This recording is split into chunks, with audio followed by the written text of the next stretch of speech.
This is Mama Grizzly Radio. I'm Kevin Scholla. The great Kevin Scholla. Welcome to the Palin Update Radio Magazine for March 2018. To bring in transparency, to bring in new energy, new ideas, and put obsessive partisanship and negative actions, negative campaigns, put those aside.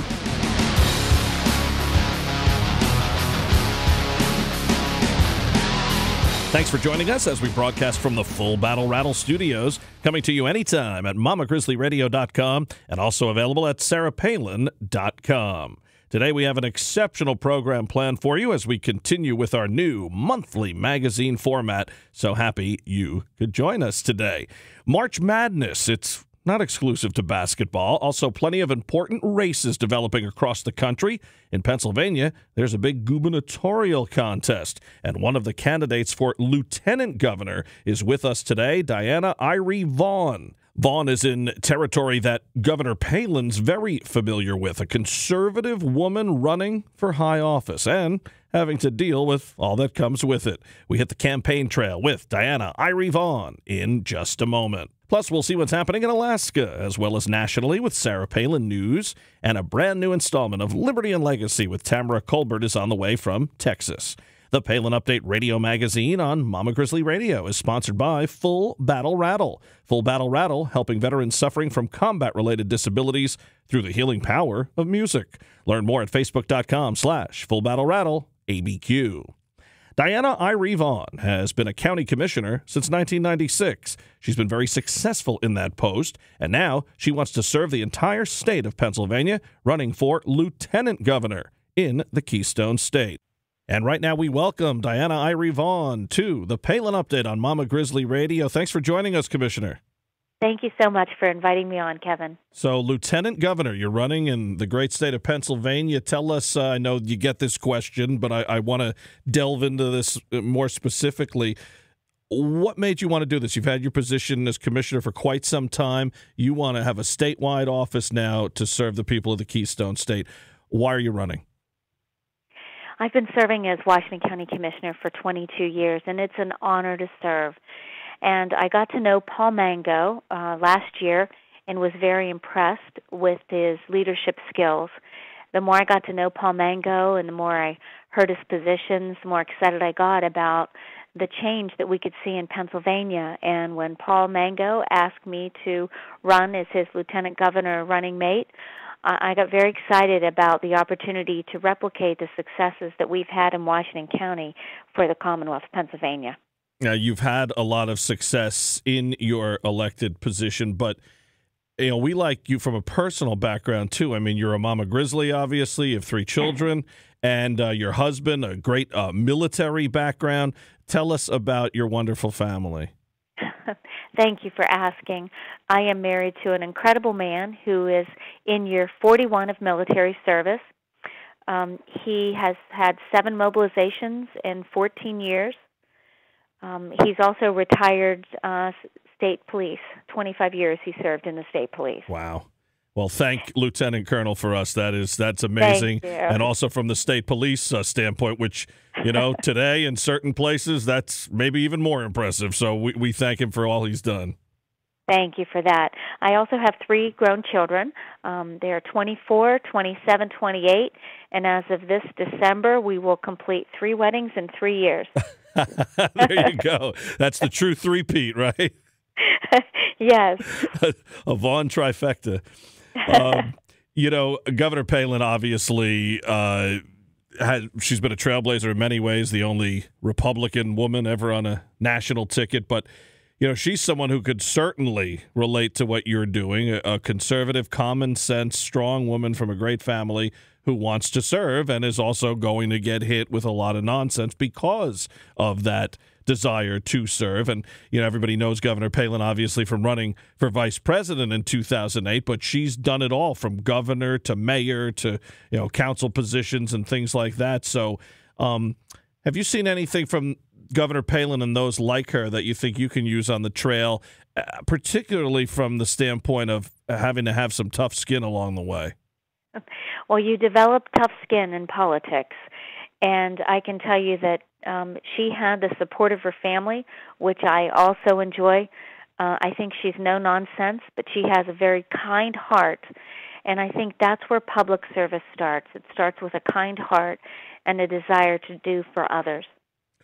Well, we noticed you because you seem to line up on a lot of the issues with Governor Palin, and more impressively, you and I've seen from Paul Mango thus far as well, you're not afraid to talk about it and come out and say where you honestly stand on issues. I think a lot of people have either, have been told by hacks or pollsters, this issue isn't popular, blah, blah, blah, instead of just, we had Dr. Ben Carson on this program a while back before he ran for president. And, I talked to him about his comments at the prayer breakfast when he spoke with Barack Obama sitting right there and said some things that Obama didn't like. And, to paraphrase, I basically said to him, how do you speak so easily and, no teleprompter, blah, blah, blah. And Carson said, well, when you're speaking from the heart and honestly, it's easy. And I think we've lost that a little bit with some politicians. And that's what I think we see in the White House right now and other places. People like when they're told the truth. And I think some people will say, you know what? I don't know that I agree on that issue, but I do agree on a lot of them, and I believe that they're talking to me, not reading from a teleprompter. And I've seen that from you so far. I think that's what everyone wants in any type of relationship, which includes that with their elected officials, is that they can believe what they're telling them. We're not going to agree all the time, but if I can explain to you the perspective from where I come and you can respect that, then we have common ground for a working relationship. And I think sometimes people forget that. They tell people what they want to hear. That's not what I've ever been about. And I've had disagreements with people that I represent in the past, and my position's one thing, theirs is another. But at least they know I'm going to tell them exactly how I feel about a situation. I will hear them out, but I'll do what I think is right for the majority of the people that I represent. It's amazing to me that I think some Republicans have lost that message, even though Donald Trump just recently turned Pennsylvania red in a presidential election, and a lot of that was because of that honest talk. I mean, a lot of the people that voted for Donald Trump, a lot of the working class and people who voted for Trump, not only in Pennsylvania, but in Michigan, Wisconsin, other places, but you're running in Pennsylvania, they voted for him. And they were not Republicans. They may have not even voted for a while or ever. And I think that now, just a year or two later, we've seen some races where, okay, the party still hasn't learned. They put up guys that, same old, same old. You could tell it's just the same old answers, reading from something. And not only is that not what people want, it also is not a good idea to try to actually win. The president proved that you can win by going at it from any way you want to go at it. And I think that, we're going to be told by the Republican Party, obviously, to vote for someone else, not for Paul Mango and not for your candidacy. We're going to be told that. But we learned when we were told to vote for Jeb Bush and Marco Rubio that the voters make up who wins this election, and that's the same thing in Pennsylvania. And you're exactly right about that. And I think people are tired of being told by a small group of individuals who they need to vote for. And I think people like you coming directly to them. And that's, I think, a big asset that we have in President Trump is he went directly to the voters. And he was honest with them. And he said things that, could have gone either way. And I think people learned to respect him because he had the courage to say exactly what he thought, exactly what he wanted to do, take his stand and stand firm. Everybody knows about Philadelphia and Pittsburgh, but Pennsylvania is a heck of a big state when you have all that stuff in the middle. You have a lot of traveling to do, don't you? There's been a lot of traveling, and I expect that there will be a great deal more. But I'm excited about it, and I was just in Scranton last Saturday with Paul Mango, and I can tell you that the reception he is getting from individuals is tremendous. There was a little girl She was 10 years old. She approached Paul Mango because she recognized him on television and said, "I've seen you on TV." And he stopped and he talked with her, and she said, "I want you to meet my mommy." This little girl was so excited about seeing Paul Mango and introducing him to her mother. And I thought about what that meant, and I thought, even from television, this young child could see that that was an individual that she, number one, felt comfortable with. She approached him, and number two, she was excited about what he meant in her life, so she wanted him to meet her mother. And I thought that translated into tremendous hope for Pennsylvania. That's so great. Munchkins for Mango. I like that. You know, I have to introduce her to my kids. My daughter's 9 and my son's 7, and you know, they were, 5 and 8 at the time, and the doors they knocked on for President Trump.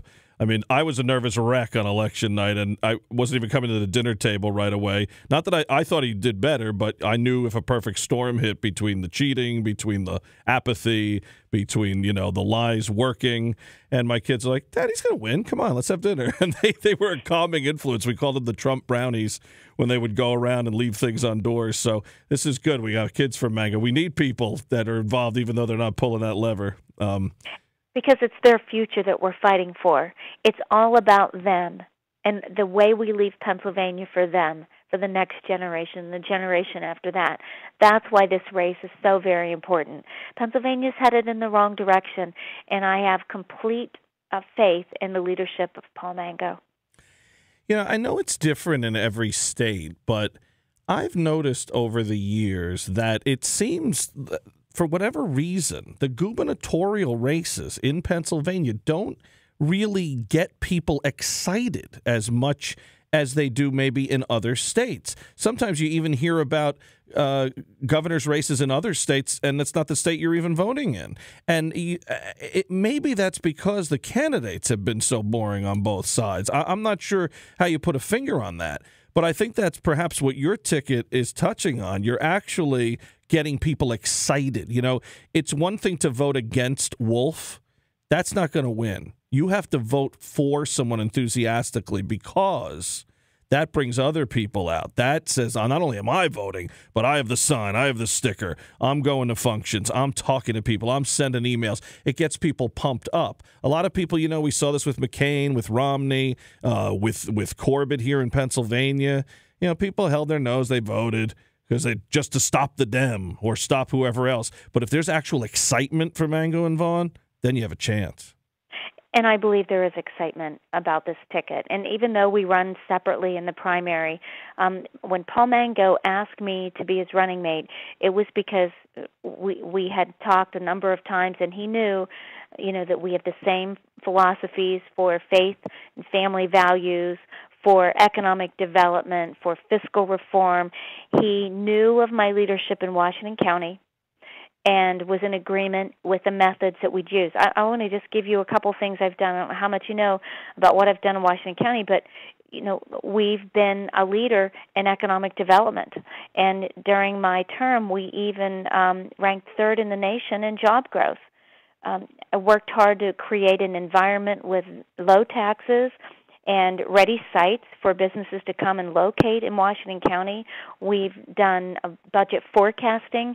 We've kept, our budgets have always been delivered on time, and we've made sure that we could look to the future to see what opportunities we had and where we needed to hold the line on certain things in the county against the push. Even when, you know, we were receiving unfunded mandates from the Commonwealth, you know, we knew how to manage things because we were paying attention to every detail. Our pension fund, and this, you talk about long-range planning, Washington County's pension fund is 90% funded. And we have the lowest assumed rate of return in all of the counties in the Commonwealth at 6.75. See, this is exactly what people need to talk about. Get away from the rhetoric, from the name-calling, from the nonsense. When you look at things like this, factual and tangible things, it's very Palin-esque. This is what Governor Palin's record was coming into the national stage and still is an impeccable record, but, instead they wanted to go paint some picture. But, you keep harping on that because, especially in a primary, Diana, because that's when people can really control who wins when they don't listen. And they're sick of establishment. They're sick of being bossed around in this fraternity union-type mentality. There's a voice out there to be heard, and that's the people who vote. You're right about that. And, a big part of the conversations that we're hearing right now are focusing on human services and, overcrowding of our correctional facilities, the state facilities, and what are we going to do about all this? And I want to just tell you that Washington County's correctional facility, we have the second lowest cost of incarcerating inmates in all of Pennsylvania. Second lowest cost of incarceration per day. And we've taken our inmates, we have them working inside the facilities, and I started a program in 1997 where we take our inmates out of our correctional facilities and they are providing free labor for nonprofits and our local governments. You've got to think outside the box. While they're doing this, they're actually learning skills. We're working on the opioid epidemic. How do we address this issue? And we've got to realize that you have to look at communities, what's happening in the communities, and how you can address the challenges that they have. We're starting some new programs while we have the individuals incarcerated, no pun intended, but we have a captive audience. So we're working on reentry efforts for them. Thinking for a Change is a program that we've implemented. We are starting a new program with Vivitrol. We've had it in place for about a year now. It's a pilot program starting to administer assistance prior to the release. We have specialty courts that are addressing their needs, and one is especially for our veterans. So we're looking at, what's going on because, human services takes a huge part of county budgets and the Commonwealth's budget, and we have to look at what we're doing and come up with ways to do things differently, and we have to measure the outcomes to make sure we're having the success that we need. It's great you say thinking out of the box, and it is in this day and age, but if you actually think about all those things you just said, they all make perfect sense, and they all deal in common sense, too. And, yes, that is out of the box for today's politicians, but these are some great ideas and things that already have been implemented on a smaller scale, and then you could do it on a statewide level. I mean, it's great for people to buy into. Some of the other things, obviously jobs is always on top of the list for people. What are we seeing in Pennsylvania under Governor Wolf, and what would be different with a Mango Vaughn ticket? Well, I tell you, we should be growing the Commonwealth in jobs because we're losing our children now. And if you look at what's happened since President Trump took office and how well other states are doing, we are falling behind. You look at the population drain that we've had, and I can tell you Washington County is growing in population in the last 10 years. The Commonwealth is losing population.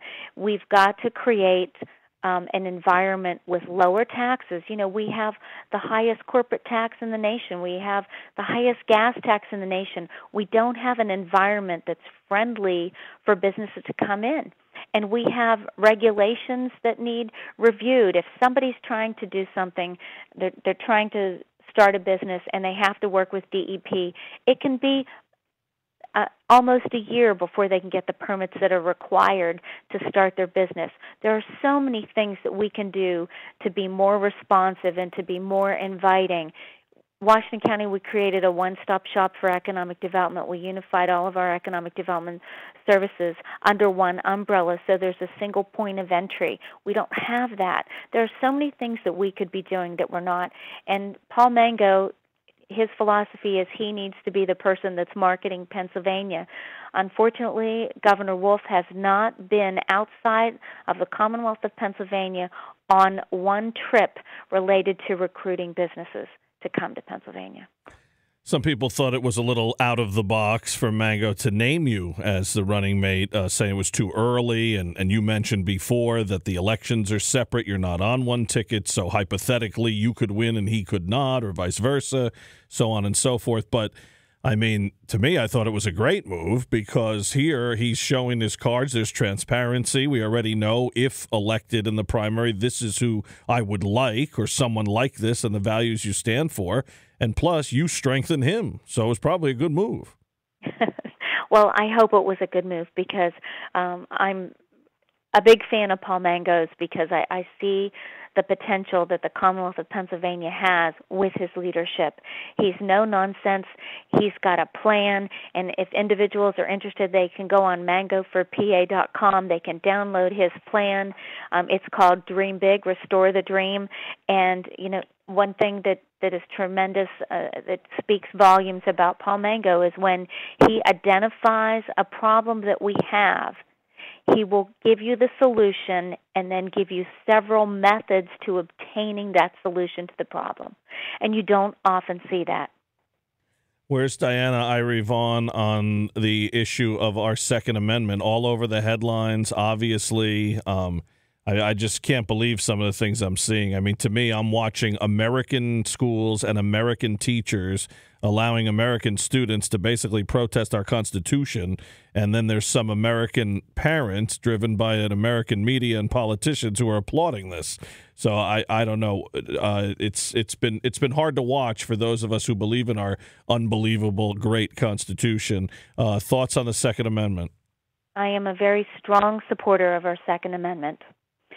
I think if we want to look at what's happened, you have to think, first of all, that somebody in leadership, and we're going to go with the governor right now, they have the responsibility to forecast opportunities and be prepared to take advantages of those opportunities, and they also have to be thinking about what potential threats are out there and doing something to negate those threats. And the threats that we have and what everybody's talking about are the threats in our schools. And I think that we have enough laws on the books for firearms. I don't think we need to change the age at which someone can purchase a firearm. At age 18, individuals sign up, serve our country, can die for our freedoms. They should be able to purchase a firearm. I think we need to do a better job of identifying individuals that have behavioral health issues that maybe would not be appropriate to purchase a firearm. We need to provide our law enforcement the tools that they need to be able to react. If we look at the individual who has caused so much heartache in Florida, we know that there were 39 visits to that individual's home. Yeah. And Amazing. What happened? No, what happened? We failed our children on so many levels in that case. And I think we have to learn from that. We have to look at what can we do, and it's not that one size doesn't fit every school either. We have to come up with different ideas for different areas, and I think we need to give individual counties and school districts the opportunity to develop their own safety plans. And that's what they need. They need safety plans. They're going to know what the threats are in their area and how they feel comfortable standing up to provide the safety and security for our kids. That's very well said all the way through. I was going to yell a few amens in there, but I let you go. That was, we're like in church at this point. Great work there from you. This is the Palin update, so I have to speak to you about the issue of life. Governor Palin, a champion, a pro-life champion, obviously, not just talking the talk, but walking the walk in many, many ways in her personal life and in the things she stood for. Tell us your stance on that issue. I am absolutely 100% pro-life. There you go. There's your answer. You don't even have to say more to that except how important it is. I always like to say, I love how people talk about all these other issues. If we don't start with life, the other issues don't happen. So that's exactly right. That's a fundamental right. And that if we don't recognize that right, where are we at in society? Before I let you go, and we really appreciate you joining us, you sound great. I mean, there's some excitement brewing in Pennsylvania for a gubernatorial race, and like I said, I think that's been rare in recent years. So, the Democrats, it's one big machine, and they do what they have to do to, we said before that 10-year-old who came up to Paul Mango can't vote, but if she was a Democrat, she's going to vote in Philadelphia. So, we know how this game works. And so the only way the GOP people can do things is to have exciting candidates. But I want to hit this quickly before we do let you go. And that's about you personally. I think people have had it with politicians. They've had it with those who have been, career in whether Harrisburg, Washington, whatever you want to say. But you come from some humble beginnings, right? And I think this is Palin-esque of you, too. You're not somebody who was, walking around. It wasn't a silver spoon situation growing up, right? No. I grew up mostly in West Virginia. My father was a salesman. He sold insurance most of his life. I had 3 older brothers. We grew up in a trailer for most of my life. Moved to Pennsylvania at age 22 when I got married and started my family. But I've worked very hard for everything in my life, and I appreciate the opportunities that I've been given. And I will tell you, to serve the public in a position of trust as a public official is the highest honor you could ever imagine. I am so very blessed to be able to serve people in my community. Sometimes people like to take swipes at Governor Palin and they talk to her about being a trailer park person. Well, when they say it to you, you're going to say yes, and those were some of the happiest times of my life. When you lived in a trailer park, no one picked on you because everybody in that trailer park was going to stand up for you. That's fantastic. Diana Irie Vaughn running for lieutenant governor in the Keystone State of Pennsylvania, a ticket with Paul Mango, and despite what party bosses and others may say, they can win this if people go out and vote for them, and that's what we're trying to have happen here on the Palin Update on Mama Grizzly Radio. We thank you so much for joining us. We hope to talk to you again once you win the primary, and then we'll talk about the general. That would be great. Thank you so much for all you do, Kevin. For more on Diana Irie Vaughn and her run for lieutenant governor, head to mango4pa.com. That's mango, FORPA.com. Now it's time for Sarah Palin News, headlines, and more about Governor Palin. Sarah Palin makes things crystal clear. President Trump is not starting a trade war. He's trying to win one. Willow Palin picks her maid of honor. President Trump legally enters California and gives an important speech in front of Marines. Palin plays the meme game. Fox News may want to take the governor's advice. Hillary continues to fall down the stairs. Sarah Palin at another Lincoln Day dinner, this time in Florida. Palin, the keynote speaker at the Palm Beach County GOP Lincoln Day event. Palin has a new favorite comedian. Well, second favorite after Peyton McCann, of course. Peyton, a friend of this show, so we agree on that, Governor. We find out a few reasons why Governor Palin is a Dolly Parton fan. A special message from Governor Palin to the classy and professional Hope Hicks. At least one actor loves America. The man who played Commissioner Gordon in several Batman films stands up for the USA. The Trump doctrine revs our economy, and Governor Palin has noticed. Condolences to the Stahl family. Sarah Palin features my piece on liberal bullies forcing a family-owned bridal shop to close. And Governor Palin also showcases my Breitbart story on Rhode Island Rams basketball and what happened when a little girl got stage fright during the national anthem. Really a sweet story. Thank you, Governor. To read all about these stories, you can visit the Mama Grizzly Radio Facebook page.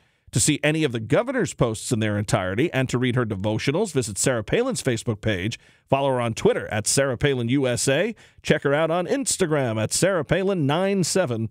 And, of course, be sure to visit sarahpalin.com. Now, the Palin Update with Kevin Scholla presents Liberty and Legacy. Here's Tamara Colbert.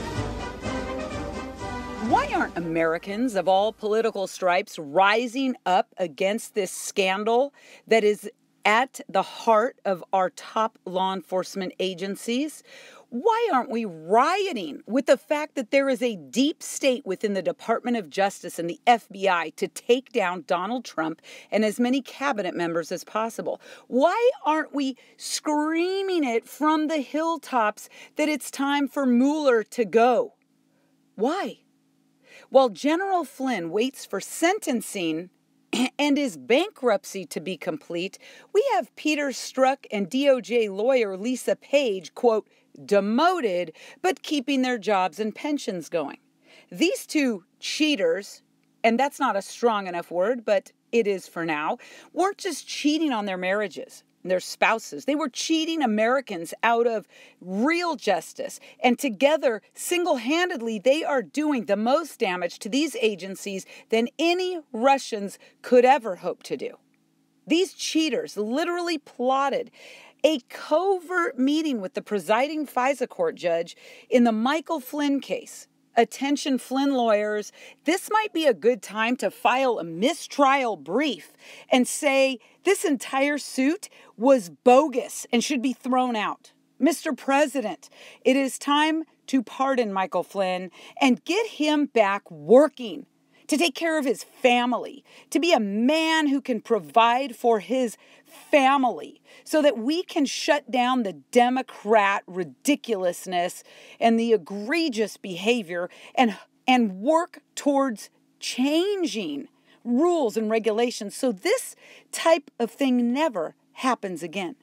I don't even know what to say about Jeff Sessions, but it's time to unrecuse yourself and go Trump at the DOJ. And I mean pink slips. Fire anyone with a managerial title, no questions asked, bye-bye.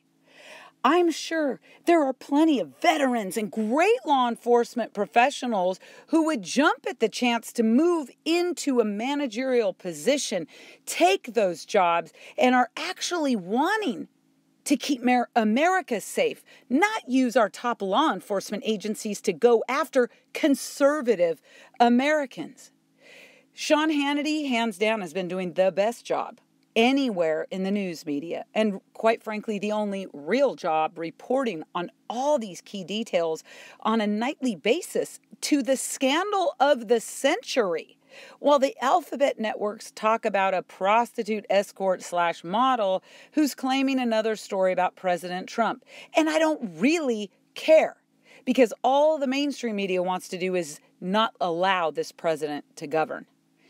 We've long lost the mainstream media. Not an ounce of objectivity left, let alone any truth. It's quite disgusting. And yet, where is the second special counsel to investigate Rod Rosenstein at the Department of Justice? What about Mueller? The guy is on a witch hunt. Do you know that these people are keeping their jobs with all they've done? Again, it's beyond me. In Realville, where you and I live, we would have lost our jobs long before, and we would have been lucky not to have received a swift kick on the butt on our way out the door.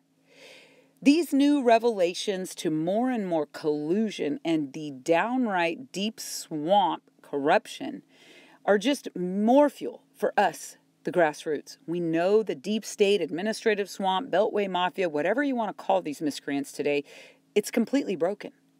Those in the bureaucracy that continue to support the bidding of Strzok and Pages of the FBI and Department of Justice aren't just Obamatrons.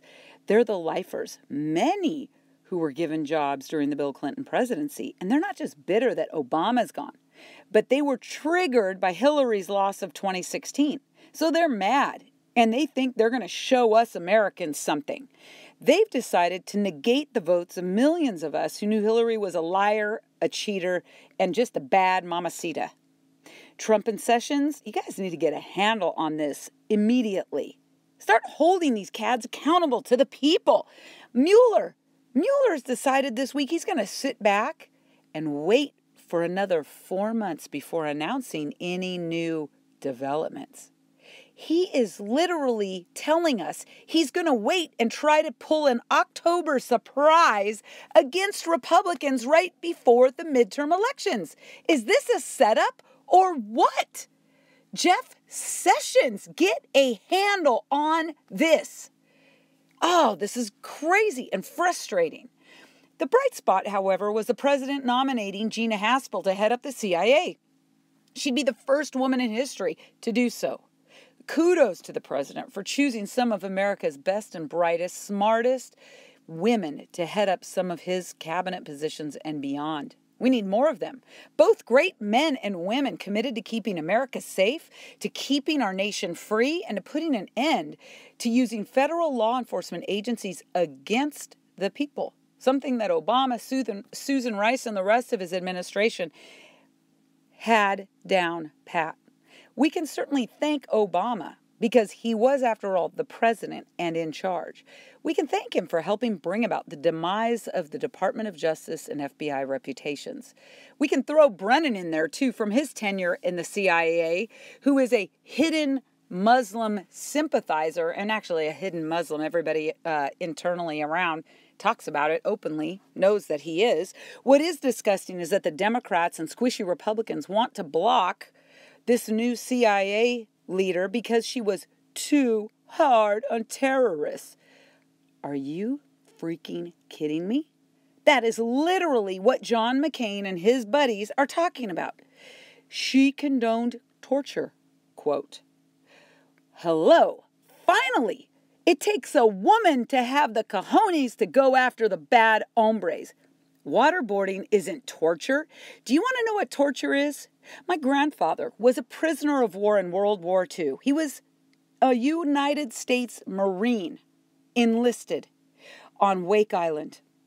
And 2 weeks after the attack on Pearl Harbor, my grandfather was taken prisoner of war.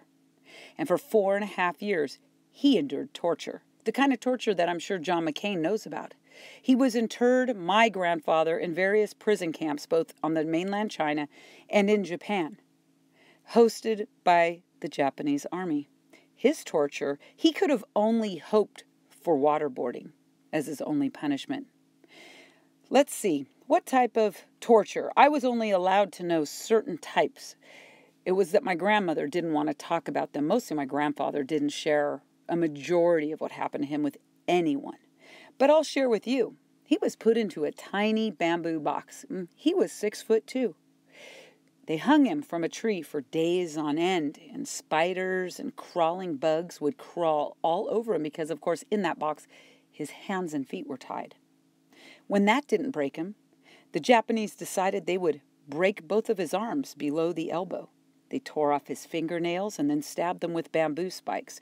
And when he wouldn't stop singing the national anthem every morning and saying the Pledge of Allegiance at sunrise with any of his buddies still surviving in the camp, they would tie his hands behind his back and hang him from a tree until his shoulder blades popped out of joint. I can't go on anymore. Torture is what ISIS did to the Yazidi girls and women. Torture is what the Nazis did on the Jews with their experiments. And what Japan did, they were as ruthless as everyone else. John McCain knows torture, and he knows that what Gina Haspel did is what she had to do to keep America safe, to get the bad guys, to include our allies, and to keep them safe from terror attacks all over this world. I applaud Gina Haspel. We should be rolling out the red carpet for her and giving her the Freedom Medal because she represents Mama Grizzly with a capital M and a capital G. Her baby, her children, that's America to her. That's why she fights for us. That's why she does the job she does. I couldn't do it. Thank God for Gina Haspel and everyone else who willingly takes jobs just like hers. The rank and file FBI, CIA, Department of Justice, our military intelligence, and our local law enforcement who have to endure focusing on everything bad. So I can focus on everything that's great about America. And that I will most likely in my lifetime never be part of having to experience a real terrorist attack. I get to live a normal life in my quiet little neighborhood and do everyday things that keep my country going without having to think about all these bad hombres harming us. Thank you, Gina. Thank you so much for what you do so that I can live free. And shame on you, Democrats and squishy Republicans who are not decrying more publicly the bad actors at the Department of Justice and the FBI and are really intent on doing something to fix this scandal and drain the swamp. Shame on you for not having the guts to stand up for truth, justice, and the American way and what is good and honorable in our American people. Shame on you for not enforcing the rule of law and making it apply equally to everyone. Where are you? We need more people who will help us do that.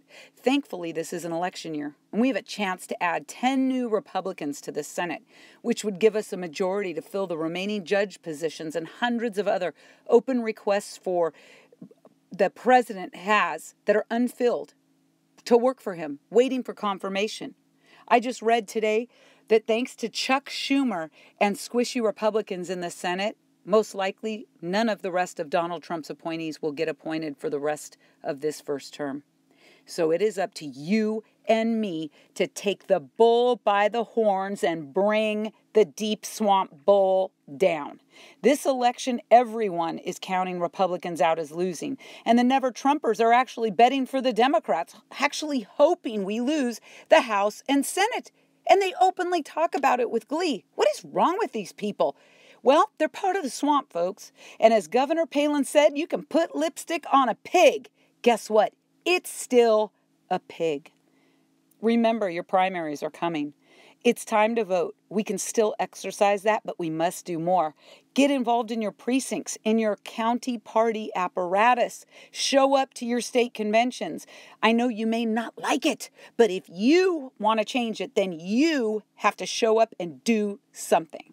That's why I firmly believe more today than ever that the Convention of States is the most important way to permanently drain the swamp. You can join me at conventionofstates.com. Tweet me at Tamara Colbert, hashtag Mama Grizz Radio. God bless you, and God bless America. I'm Tamara Colbert from Mama Grizzly Radio. Tamara Colbert in Texas. Tune in for more Liberty and Legacy on the next edition of the Palin Update. And to learn about Convention of States, head to conventionofstates.com. The Palin Update, including Liberty and Legacy, is on demand and available for download. So just head to mamagrizzlyradio.com, pick the show you want to hear, and you can listen anywhere, anytime. You can also tune in at sarahpalin.com. Well, that'll just about do it for this edition of the Palin Update radio magazine on Mama Grizzly Radio. Visit mamagrizzlyradio.com for continuing coverage of Governor Palin. Also, like Mama Grizzly Radio on Facebook and follow on Twitter at Mama Grizz Radio, at Kevin Scholla, at Tamara Colbert, and at FBRABQ. And I'm doing some writing for Breitbart News. Go to Breitbart.com and search Kevin Scholla. I'm also a contributor at sarahpalin.com, so very honored to be working on Governor Palin's amazing site. I want to thank Tamara Colbert and everyone here at Mama Grizzly Radio. Thanks to Diana Irie Vaughn, and thank you for listening today. A special thanks to our sponsor, Full Battle Rattle. Visit facebook.com/Full Battle Rattle ABQ. The Palin Update is produced by Lena Anderson, the Andy L. Kramer, and Laurie Ann Lewis. Please be sure to join us again next time for another edition of the Palin Update radio magazine on Mama Grizzly Radio. I'm Kevin Scholla. Have a pleasant day, and happy Easter, and happy Passover.